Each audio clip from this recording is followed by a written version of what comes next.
Hello everyone, welcome to my channel. Today I have a couple of items that I'm discussing. First of all, I will have the doll of the day followed by 5 tips to help you purge your doll collection and your home. Let's start with the doll of the day.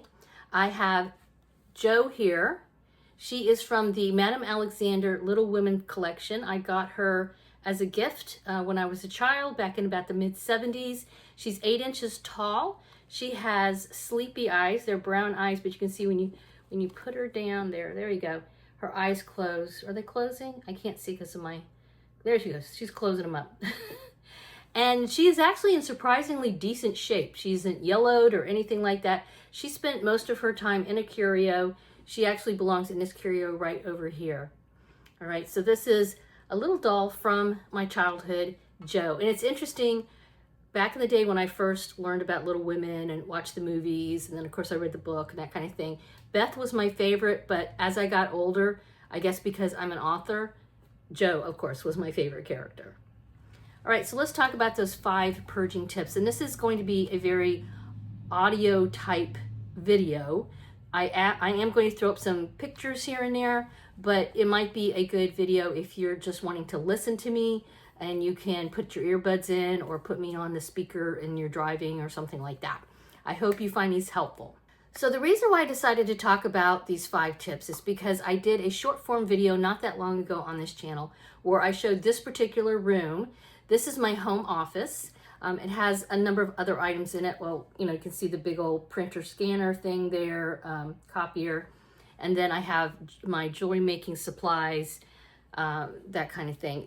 This also has my curio where some of my dolls are at. And then I have a smattering of dolls here and there. And then I have kind of a space that I was able to clear for exercising. All right, yay me. I can do my yoga here and my ballet bar and that kind of thing. So I put in there that, you know, I just did this short form video, showed everybody the room after I had cleared it out. It was a disaster area. And somebody had put in there, how did you get started? How did you start this purge? And I probably should have shown a before and an after, but, you know, I was just wanting to get into it. And this gave me a lot of inspiration to continue. But before I did this, I actually had experience purging, a couple of different, you know, experiences purging, I should say. So first of all, a few years ago, we lost a close family member. And I, along with some other family members, had to go through her home and clear it out.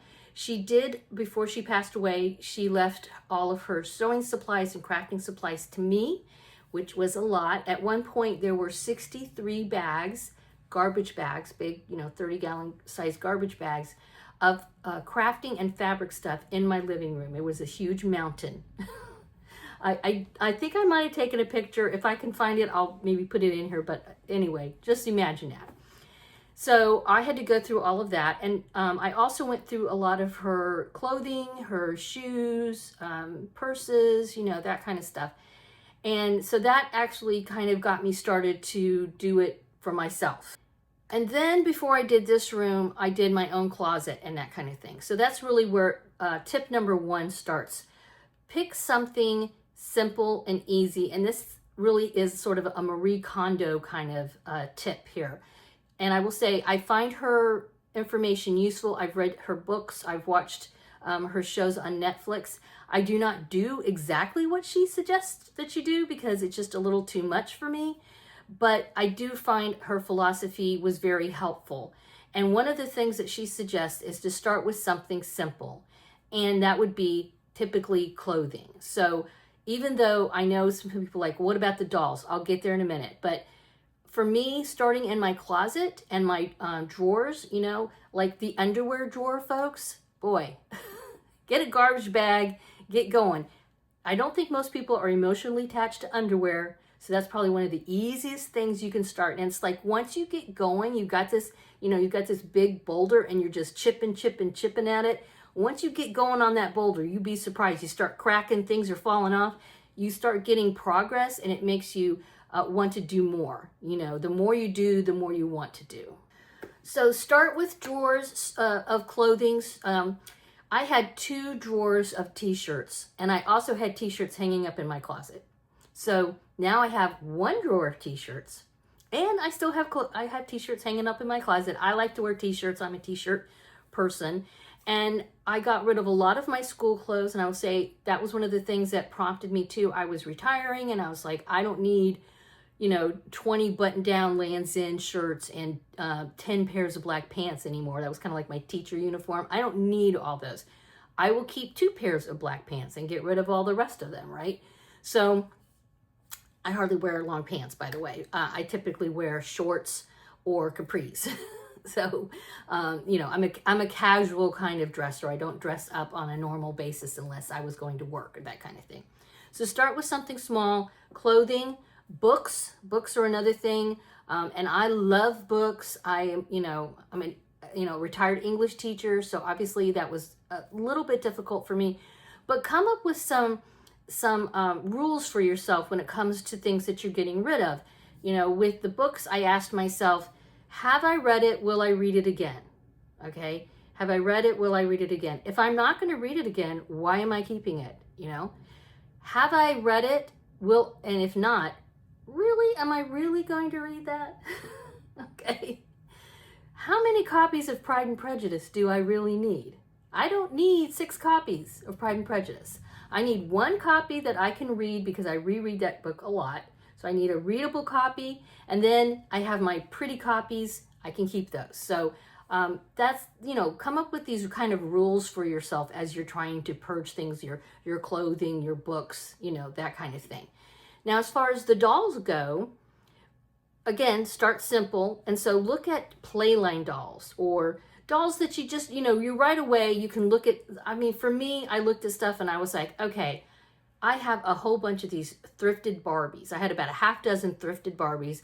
I got them years ago for like 99 cents. I just picked them up because they were a great price. I didn't have a big emotional connection to them. It wasn't like they were, oh wow, this is a one-of-a-kind doll. It was just like, hey, this is 99 cents. She's fun. She's cute. I'm going to get her. All right. Those were the first to go. All right. So start with something simple. Tip 2. Find places to donate your stuff. This is really critical for me because I get an emotional attachment to items. And even when I was getting rid of all that stuff of the relative I talked about, I still had an emotional connection because I remembered her wearing that shirt, or I remember her carrying that purse, or, I knew how much she really liked that sewing machine, okay? But I don't need 6 sewing machines. I don't need 3 sergers. Okay.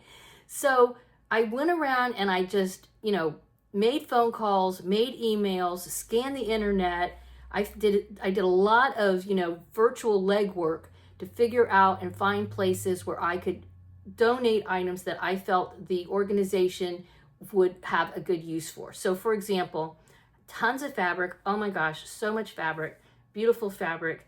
I still have a lot of her fabric. I will say I have a lot still. I have bins and bins of fabric still from her, but there was even more.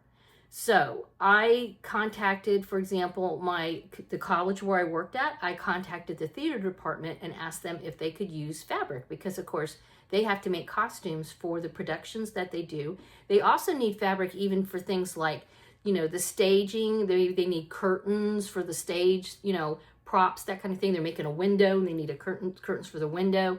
And she had some beautiful fabric that was, like something maybe you would make a prom dress out of. But I'm not going to make a prom dress. And we're talking yards and yards. And if I make stuff for dolls, so I don't need, 6 yards of lame fabric, right? And again, we're talking a large amount. I contacted them. They were thrilled to have it. They came to my house and picked it up. And so that was a big, that guy's car was packed full. Okay. Another place I found to donate items, crafting items and sewing items, was a local group. They're called Sewing for Souls, and they're in the Treasure Coast area of Florida. And they teach Haitian women how to sew so that they can help supplement their family's income. So they picked up the sewing machines, the sergers. I gave them a bunch of fabric. Again, they came to my house and picked this up. So I felt really good about donating to them. I felt like the person who gave me all of this stuff, she would realize I just don't have room for it all in my home. And she would appreciate the fact that these women in Haiti are using these sewing machines that I just don't use. I don't need all that equipment, right? I need really one good sewing machine, honestly. Look for places that you feel good about donating to. And you know, when it comes down to it, I know nobody likes Goodwill, but you know, what I do now is I have 2 places that I donate things to. One of them is the local hospice thrift store. They get my nicer stuff, okay? They get my nice crap. And then Goodwill gets my crappy crap. Because with Goodwill, I can stick it in the car, drive in, they unload my car, I drive out, all right? So I know people have issues with that, but I need stuff out of my house. So that's tip number 2, find places to donate items to. Tip 3, do it in layers. This is an onion. You're not going to get everything done at on the first go round. This room I'm in now looks really good, but I know I can do more in here. I have a lot of jewelry making supplies, for example. I did not go through those. I do need to go through those. I have 3 Tupperware things, like shoebox size things, of rubber stamps. I don't need 3 of those. So I know I need to go through those. But I really got a lot of stuff out of here. And so I feel like I'm at a good place in this room. I'm moving on to the next project. I have a hall closet that is going to be my next big tackle. Okay. So I'm going to go around the house and do as much as I can. And I will probably come back here at some point. But just keep that in mind. Don't expect to do it all. And that's one of the things I guess I have a problem with the Marie Kondo attempt. For example, with clothing, she has you empty out your whole entire closet and throw it on your bed, and then you go through one thing at a time. I just couldn't do that. It would take me, it would just, this room took me 3 weeks, seriously, easily 3 weeks, okay? So I can't work under that type of stress. If I put all that stuff on top of my bed, I gotta sleep tonight, right? I'm not gonna get it all done in a day. I'm just not. So I just can't work that quickly.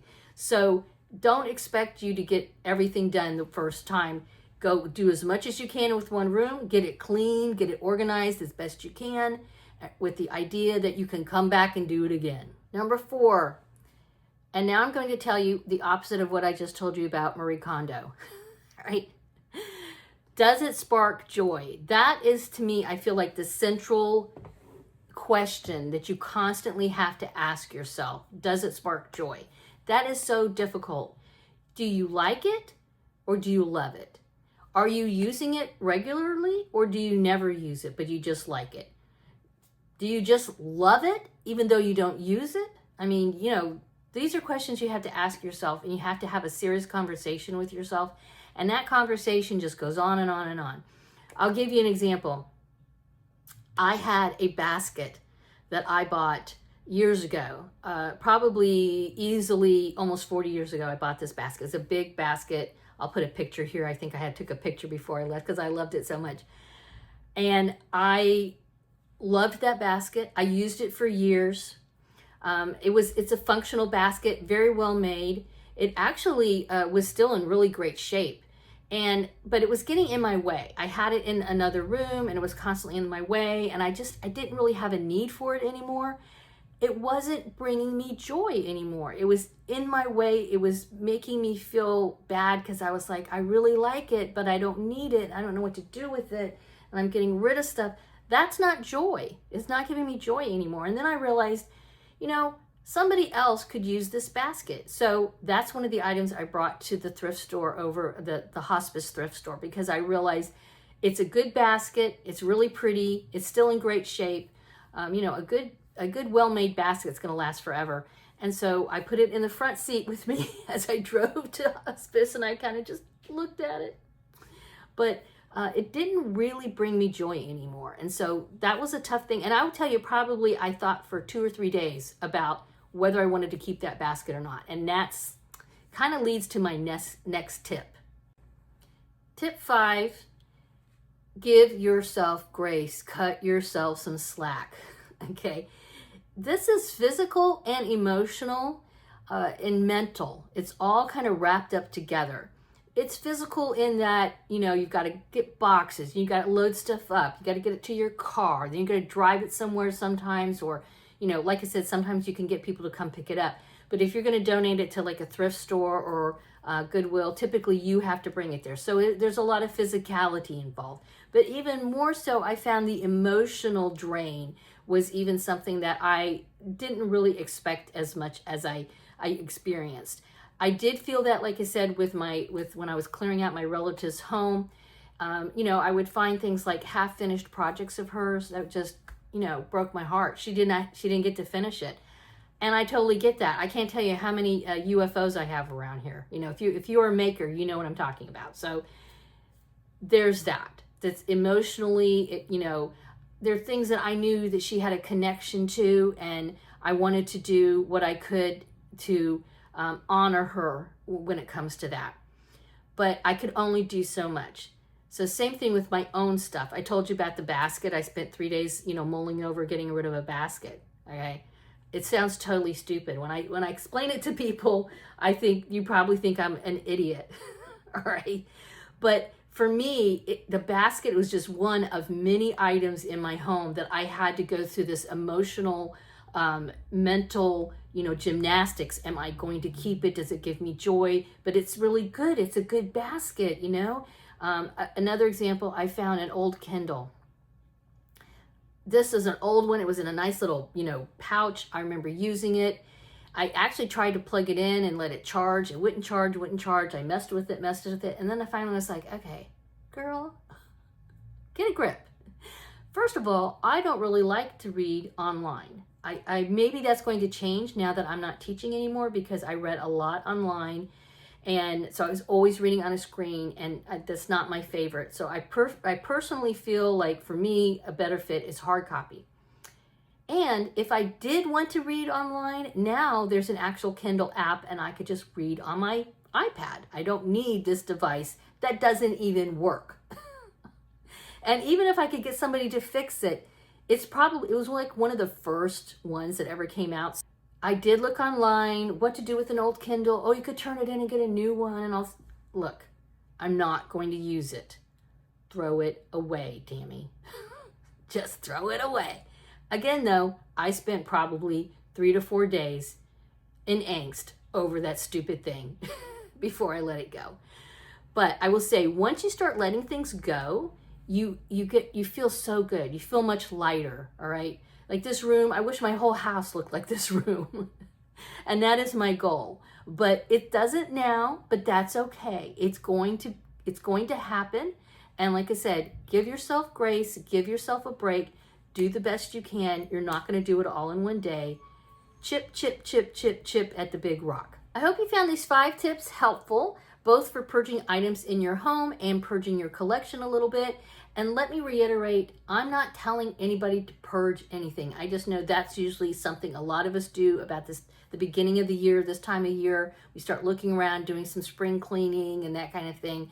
So a lot of us also think about our collection, about what we want to add to it over the next year, and maybe rethink our direction as far as the type of dolls we want to collect.